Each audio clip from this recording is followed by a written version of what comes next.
পবিত্র কুরআন বলছে আপনি যদি কাউকে কোনো কিছু দান বা সাহায্য করতে চান তাহলে নিজেকে 5টি প্রশ্ন করুন। প্রথমত প্রশ্ন করুন কাকে সাহায্য বা দান করবেন।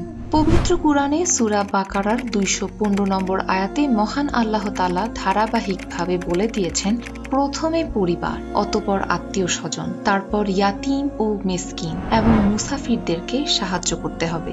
দ্বিতীয় প্রশ্নটি হবে কি দান করব। সূরা আল ইমরানের 92 নম্বর আয়াতে মহান আল্লাহ বলেছেন যে সমস্ত জিনিসগুলোকে নিজেদের জন্য পছন্দ করো সেগুলো দান করো। তৃতীয় প্রশ্নটি হচ্ছে কিভাবে দান করব। পবিত্র কুরআনে সূরা বাকারার 274 নম্বর আয়াতে মহান আল্লাহ দিন ও রাতে গোপনে সাহায্যের কথা বলেছেন।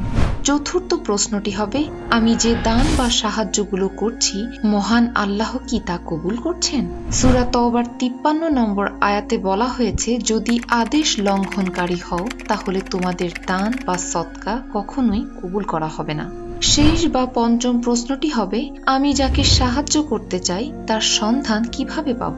পবিত্র কুরআন শরীফে সূরা বাকারার 273 নম্বর আয়াতে মহান রাব্বুল আলামিন বলেছেন যারা আল্লাহর পথে আবদ্ধ আছে এবং ভিক্ষা না চাওয়ার কারণে অজ্ঞ ব্যক্তিরা তাদেরকে অভাবমুক্ত মনে করে তাদেরকেই দান করতে হবে।